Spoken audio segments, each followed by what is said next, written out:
What happened last night in New York wasn't just a political win. It was a cultural tremor. And if you underestimate it, you're going to miss the next decade of America's transformation. Last night, something happened in New York City that many people will celebrate, and many more will completely misinterpret.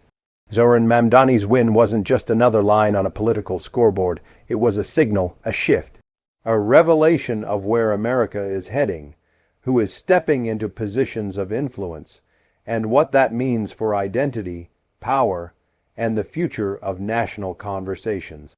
People will argue about the headlines, they'll spin the narratives, but you and we're going to break it down at a deeper level, the level where culture, strategy, and demographic evolution collide. Because if you don't understand what last night truly meant, you're already behind. By the end of this speech, you will see that this moment is bigger than Mamdani, bigger than New York, and bigger than politics. This is about what America is becoming. Stay with me. Let's get straight to it. What happened in New York wasn't an accident. It wasn't a fluke. It wasn't just another election. It was a moment that tells you exactly where America is heading, and whether you agree with it or not, you need to understand it.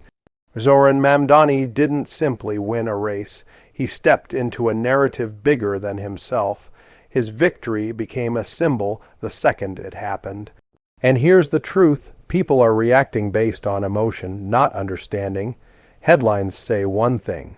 Social media says another. But the real story, it's hidden beneath the surface. So let's peel it back. 1. This win signals a generational and demographic shift. America is no longer shaped by the same people who shaped it 40 years ago. Younger voters, immigrant families, children of diaspora communities, they're stepping into political adulthood. They're forming their own identity of what representation should look like, and Mamdani's win, it's the scoreboard reflecting that change. This isn't about religion, it's about relevance too. Minority communities are reorganizing, but differently than before. Gone are the days when communities voted based only on ethnicity or religious heritage. Today, they vote on shared pressures: housing, cost of living, global politics, cultural narratives, collective identity. Mamdani's coalition wasn't accidental. It was intentional, organized, and modern. This is the future of political strategy. 3. The power isn't coming from established institutions anymore. 10 years ago, you needed major donors, legacy organizations, and party machinery. Today, you need a message that resonates, a platform that scales, and a community that amplifies. Grassroots. Digital, hyper-connected. Mamdani's movement was built in living rooms, WhatsApp groups, TikTok threads, and community gatherings, not marble buildings in D.C. This is how influence is created in 2025. 4. Cultural narratives win before policy does. People don't vote for white papers. They vote for identity, for belonging, for a story they feel part of.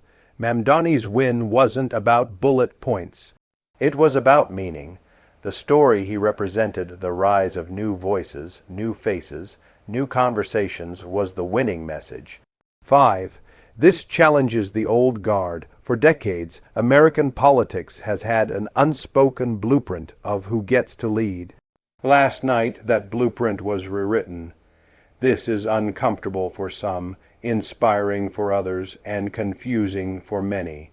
But whether you like it or not, this is the new competitive landscape. If you're still operating with the old assumptions, you're playing chess on a board that doesn't exist anymore. 6. This win reframes the question: what does it mean to be American? Identity in America is evolving fast. Not dissolving, evolving. Last night's win wasn't about Islam winning. It was about America expanding the definition of who gets to stand at the podium. This shift is going to ripple for years, in culture, in politics, in business, in national conversations. And you can either ignore it or understand it and adapt. Keynote number 1 begins with understanding that America is no longer the same country it was even 20 years ago. The demographic landscape is shifting, and that shift is not theoretical, subtle, or slow. It is active, accelerated, visible in real time, and it has consequences for power, representation, and the way political victories are interpreted. When Zoran Mamdani won last night, the surface-level analysis said a candidate won his election, but beneath that surface, something deeper was happening. A generational realignment was revealing itself. The old assumptions about what an American candidate looks like, who resonates with voters, and which identities carry political momentum no longer apply. Younger voters, children of immigrants, and communities that once felt peripheral to the national story are no longer waiting to be invited into the process. They are stepping into it with confidence, clarity, and purpose. This is not simply about celebrating diversity.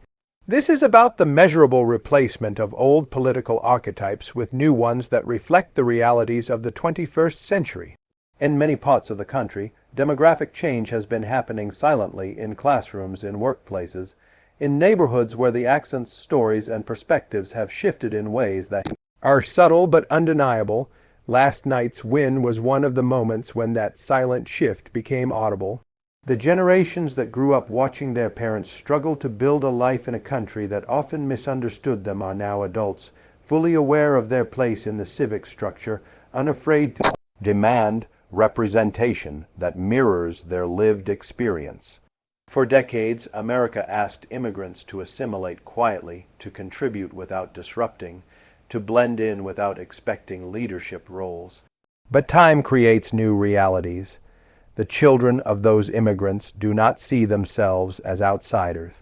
They see themselves as Americans full stop, and with that comes the expectation that they should participate at every level of society, including political leadership. When you analyze Mamdani's win, you're not just looking at one district or one race. You are looking at a generational handover of political energy. Young voters are not only diverse in background, they're diverse in world view, in priorities, in the issues that stir passion and drive turnout. This generation does not automatically attach its identity to institutions or parties. Instead, it attaches to values, narratives, and the feeling that a leader understands their reality. The win reflects the fact that this generation is less interested in the polished, rehearsed tone of traditional politicians and more drawn to authenticity, even when it comes with edge or controversy. Mamdani's appeal was not rooted in conforming to an established image of what a candidate should be.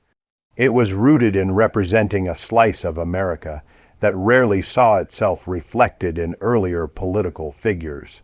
Generational change also brings cultural change, and that cultural change is transforming voting patterns. Younger Americans don't just carry different identities. They carry different expectations about what representation means. They expect leaders to understand global issues through personal experience, not detached analysis. They expect empathy not as a performance, but as a default mode of thinking. They expect representation to include voices that were historically missing, not because of charity, but because of reality. America is a place where ancestry stretches across continents, where language is blended in childhood homes, where cultural fluency extends beyond one dominant narrative. Mamdani's win signals that voters are now comfortable with leaders who reflect that complexity instead of leaders who fit older, narrower mold. It's also important to understand the psychological aspect of this shift. For years, children of immigrants watched their parents navigate systems that were not designed for them. They watched them struggle with paperwork, language barriers, cultural misunderstandings, systemic disadvantages. They watched them adapt through resilience rather than privilege. These experiences create a specific world, one that understands struggle, understands opportunity, and understands the gap between the two. A candidate emerging from that environment carries authenticity that cannot be manufactured. When voters see that authenticity, it resonates. Not because they necessarily share the same background, but because they can sense the lived reality behind the words. This is the generational shift unfolding beneath Mamdani's win. Leadership born from lived contradiction, from navigating cultures, from understanding what it means to both belong and have to fight for that belonging. Demographic change also affects the question of political priorities. For older generations, politics often centered around institutional trust, party loyalty, and policy experience. For younger voters, politics centers around alignment with identity, moral clarity, and cultural literacy. This is why Mamdani's message landed so effectively. Whether one agrees with him or not, it was clear that he represented a world shaped by modern American realities, the intersection of local challenges, global conflicts, digital culture, and generational frustration. His presence on the ballot symbolized a shift toward leaders who reflect the country's evolving composition, not just in ethnicity, but in mindset. There is also the generational dynamic of power. For many years, the political establishment relied on the assumption that younger voters were apathetic or disengaged. But disengagement is not the same as lack of power. Younger voters are highly selective about what they engage in. They can tune out institutions they don't trust and amplify causes they care about with unprecedented force. When they mobilize, they do so with digital efficiency, emotional clarity, and a sense of urgency. Mamdani's win demonstrates that a new generation is learning how to convert online influence into offline outcomes. This is not the passive generation older commentators once dismissed. This is the generation that redefines participation through movement, through momentum, through identity-driven engagement. Consider also the role of immigration narratives in shaping the generational landscape. America is entering a period where more and more people in leadership positions will come from immigrant families, from global backgrounds, from religious and cultural experiences that were once rare in positions of authority. This does not divide America, it expands it. It adds layers to the national identity, layers that reflect the population more accurately. Mamdani's win was one of the early signals of what will soon become common. Political victories where the candidate's background is not an obstacle but an asset. Where representation is not symbolic but expected. Where the electorate sees itself not only as participants but as rightful inheritors of leadership roles. When voters placed their trust in Mamdani, they were not merely endorsing a person. They were endorsing the emergence of a new American political archetype, young, diverse, culturally fluent, globally aware, and unapologetically connected to identity. This archetype is becoming more common because it matches the demographic reality of rising generations. The electorate is no longer impressed by predictable campaign styles. They are drawn to leaders who speak their language, not linguistically, but culturally and emotionally. Leaders who reflect the social fabric they grew up in. Leaders who carry the confidence of someone who knows that their identity is not here to fit in, but to contribute. This is the core of why Mamdani's win is bigger than one candidate's success. It reveals a country in transition. A country where generational leadership is being reshaped right in front of us. A country where voters are ready to elevate voices that were once considered unlikely. A country where political identity is no longer defined by tradition, but by transformation. Minority communities in America are undergoing a transformation that looks nothing like the frameworks political strategists used 20 or 30 years ago. The old model assumed that communities voted based on surface-level identifiers: ethnicity, religion, shared language, shared cultural background. Politicians treated these communities like monolithic voting blocks, as if everyone with a similar heritage thought the same way, wanted the same things, and responded to the same messaging. That era is over. The shift we're witnessing today is deeper and far more complex. Communities are reorganizing not around fixed identities, but around shared experiences, shared pressures, shared frustrations, and shared aspirations. Zoran Mamdani's win is a reflection of that shift, and understanding it requires looking beyond simple demographics and into the emerging psychology of modern community identity. Today, a South Asian Muslim in Queens might find more political common ground with a Caribbean immigrant facing housing insecurity than with someone from their own religious background who is economically stable. A first-generation American from an African family may feel more aligned with a Latino renter fighting eviction than with a wealthier member of their own ethnic group. People are no longer grouping themselves by the labels given to them by the census. They are grouping themselves by lived reality. This is the tectonic shift shaping modern politics. It's not just race, not just faith, not just heritage. It's the intersection of economic pressure, cultural belonging, and a shared sense of navigating systems that weren't designed for them. Mamdani's campaign understood this instinctively. His support wasn't confined to a single ethnic or religious community. It was built across a network of people whose connection came from common struggles, rising rent, healthcare challenges, immigration complexities, local safety concerns, and global political issues that touch their identity even from thousands of miles away. This type of coalition building isn't tribal, it's experiential. It's rooted in the feeling that life has become harder, not easier, and that those in power aren't listening. When communities reorganize around shared circumstances, they create a kind of emotional alignment that is stronger than any demographic label. This is what allowed Mamdani's message to travel across lines that politicians used to treat as immovable boundaries. The reorganization of minority communities is also driven by a shift in cultural confidence. A generation ago, many immigrant families kept their heads down politically. They focused on survival, stability, and assimilation. Today's generation is different. They are fluent in their cultural background and in American culture at the same time. They don't hide parts of themselves to fit in. They don't dilute their beliefs, their heritage, or their worldview. They are proud, vocal, and connected. Social media, global influences, and local community networks have given them platforms that their parents never had. This dual identity, rooted in heritage but shaped by America, creates a new type of political awareness. It allows communities to advocate for local issues with global perspectives.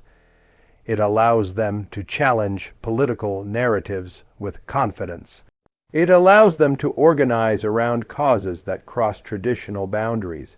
This new kind of political alignment also disrupts the identity politics and narrative often used in mainstream commentary. What is happening today is not the predictable version of identity politics where people vote strictly for someone who looks like them or shares their religion. Instead, people are voting for leaders who understand the complexity of their experience. They want someone who knows what it feels like to navigate a healthcare system with language barriers.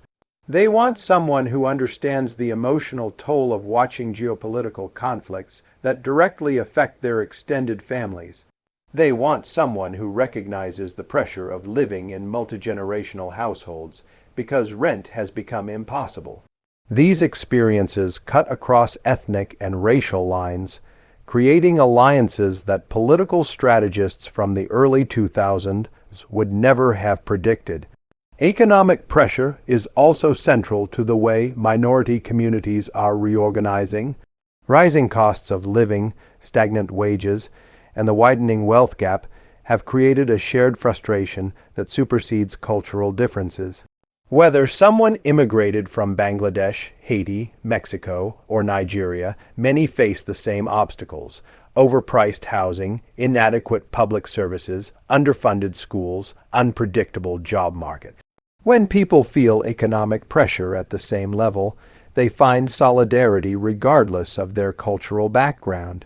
That solidarity becomes political power when it unites around a message that acknowledges those pressures and proposes change. This is why grassroots candidates who articulate these problems authentically can create unexpectedly strong coalitions in urban districts. Another major driver of this reorganization is the disillusionment with traditional institutions. Many minority communities believed for decades that working hard, assimilating, and being patient would lead to upward mobility and fair representation. But as the years passed, many realized that these institutions were not designed for rapid integration, empowerment, or fairness. This realization has created a shift toward self-reliance within communities. They are building their own networks for support, their own economic systems, their own cultural infrastructure. And politically, they gravitate toward leaders who reflect that mindset, leaders who emerge from within their communities rather than being assigned from outside them. Mamdani's appeal was built on this narrative. He wasn't an outsider trying to represent a group he didn't understand. He came from the ecosystem he sought to serve. There is also a global dimension to the way minority communities think today. Many voters come from families connected to international political landscapes, where activism, resistance, and collective identity were part of everyday life. So when global events unfold, they shape local political conversations. A community affected emotionally by events in the Middle East, Africa, South Asia, or Latin America is going to see local leaders through a different lens. They look for leaders who acknowledge the global context instead of pretending domestic issues exist in isolation. This global awareness binds people together in ways that transcend local ethnic divisions. It creates political solidarity based on shared emotional responses to international events. Mamdani's ability to navigate global and local narratives simultaneously contributed to the way communities reorganized around him. The communication style of modern minority communities also plays a huge role. These communities are hyper-connected through digital networks, WhatsApp chats, Facebook groups, TikTok communities, Instagram pages, diaspora forums. These platforms allow them to share information rapidly, discuss issues with nuance, correct misinformation internally, and mobilize faster than traditional campaign infrastructure. This type of digital cohesion creates political momentum that does not rely on traditional media representation. It empowers communities to control their own narratives. When a leader taps into these networks naturally, without forcing it or pandering, they gain trust rapidly. Mamdani's message traveled through these networks because it felt organic, unfiltered, and aligned with the lived language of these communities. Finally, there is a psychological and emotional shift happening. Minority communities no longer see themselves as peripheral to America's story. They see themselves as central. They believe they deserve representation at every level. They believe their experiences matter as much as anyone else's. They believe they have the right to shape policy, not simply adapt to it. This confidence reshapes political landscapes by creating candidates who rise from within the community, supported not because of shared ancestry alone, but because of shared struggle, shared purpose, shared identity, and shared future. The center of political power in America has shifted, and most people haven't realized how dramatic the shift truly is. For most of the 20th century, if you wanted influence, you needed approval from established institutions. You needed major donors, party leaders, editorial boards, union endorsements, or wealthy gatekeepers who controlled access to television, radio, and newspaper coverage. Without these institutions, a candidate couldn't scale their message, couldn't reach their audience, and couldn't win. But the modern political landscape looks nothing like the one that existed 20 or even 10 years ago. The power equation has changed, and the winners are not the ones with the most institutional backing. They're the ones with the most digital leverage. Zoran Mamdani's win symbolizes this shift perfectly. His rise wasn't fueled by old structures, but by new ecosystems that live online, move fast, and operate outside traditional political machinery. The decline of institutional control started quietly. As social media platforms grew, as smartphones became ubiquitous, and as communities found ways to organize without needing physical space, the gatekeepers began to lose their monopoly. People could now build influence from their living rooms. They could mobilize groups instantly. They could create narratives that spread faster than any press release. The hierarchy flipped. Influence became decentralized. Instead of a few voices controlling the message, millions of voices merged into something more powerful than any institution could regulate. This structural shift created an environment where grassroots candidates could compete with establishment candidates on equal footing, not by matching dollars, but by matching momentum. Mamdani's rise is part of this new dynamic. His presence online wasn't polished or corporate. It wasn't engineered by consultants who craft generic messages. Instead, it felt raw, grounded, and reflective of the community's real concerns. Modern voters don't want staged authenticity. They want leaders who talk the way they talk, think the way they think, and respond to issues in real time. Digital ecosystems reward this kind of communication. When someone speaks honestly, when they share their thoughts without sanitizing every phrase, when they react to events with immediacy instead of waiting for advisors to approve a statement, the message spreads naturally. Algorithms amplify sincerity far more than political correctness, and in Mamdani's case, sincerity was a major asset. Digital ecosystems also allow political movements to grow horizontally instead of vertically. Traditional politics is vertical hierarchies, chains of command, endorsements from the top down. But digital movements are horizontal, peer-to-peer, community to community, topic to topic. A single video explaining an issue can be shared thousands of times in private group chats. A clip from a debate can become a trending topic within hours. A message that resonates emotionally can spread without campaign funding. Once a message enters these networks, it lives a life of its own. Nobody controls it. Nobody stops it. Nobody dictates how far it travels. This environment favors candidates who speak to genuine frustrations rather than manufactured talking points. Younger voters, especially, rely on digital ecosystems more than any other source of information. Their political education happens on TikTok slideshows, YouTube explainers, Instagram threads, subreddit discussions, and WhatsApp group debates. They are not waiting for politicians to tell them what to think. They come into political spaces with their own research, their own opinions, and their own narratives shaped by global influences. A candidate who understands this dynamic doesn't try to dominate the conversation. They join it. They participate in the culture instead of lecturing it. Mamdani's presence in digital spaces showed this understanding. His ideas didn't have to be filtered through traditional channels. They traveled directly to the communities that cared the most. Digital ecosystems thrive on stories, not speeches. People share stories that feel relatable, emotional, or inspirational. They share moments that feel human. They share content that taps into identity, purpose, and belonging. Mamdani's campaign found traction because his story aligned with the struggles and aspirations of the communities he represented. Whether someone agreed with his ideology or not, his narrative felt rooted in real life. And in an age where content spreads faster than policy, the narrative becomes the bridge that connects voters to the candidate.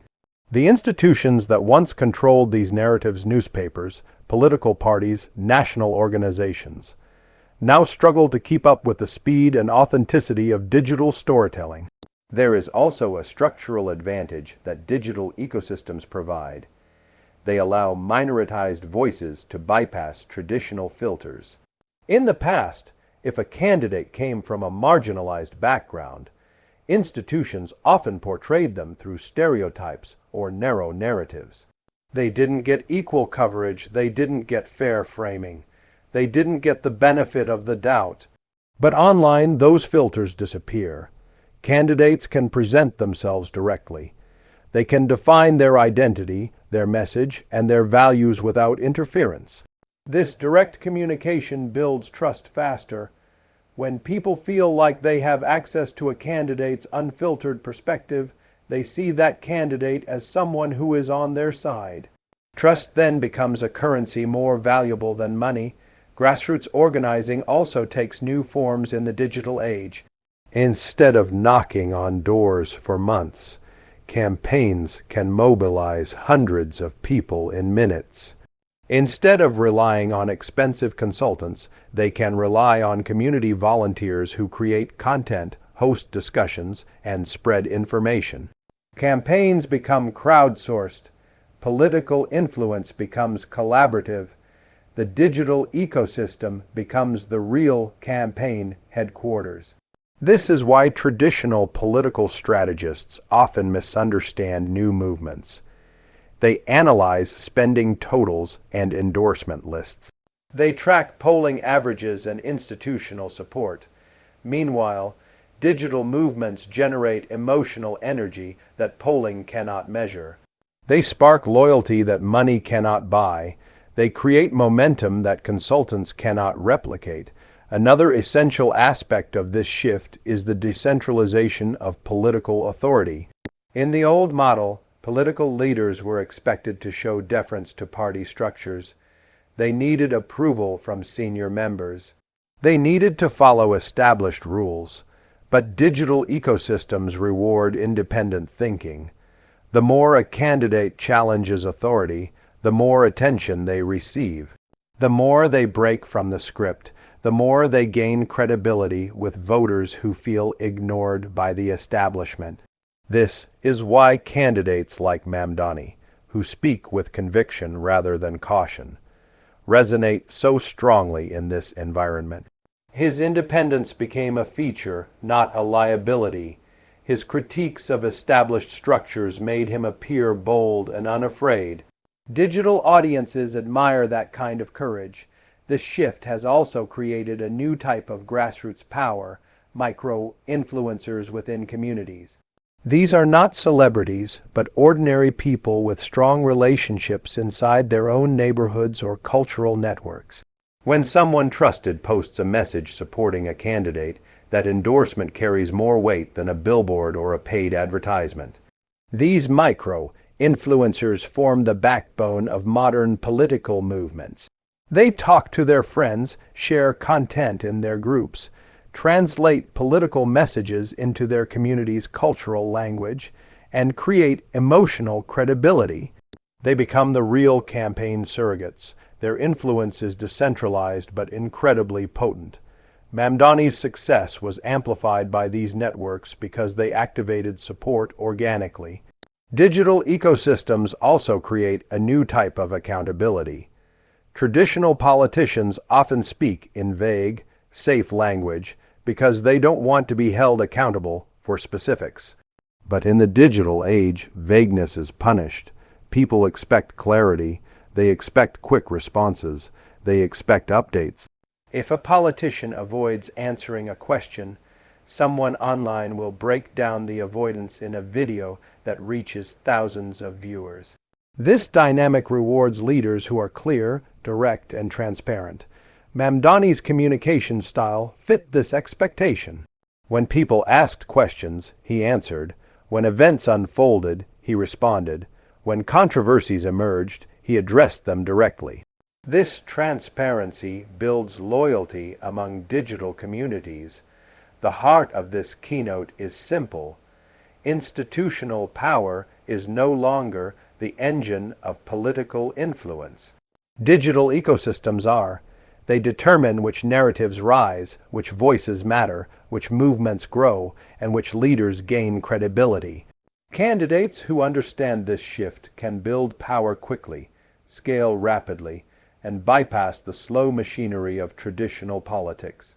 Candidates who don't understand it find themselves overshadowed by movements they can't control. Mamdani's win shows that the future belongs to those who learn how to navigate this new ecosystem, not those who cling to the old one.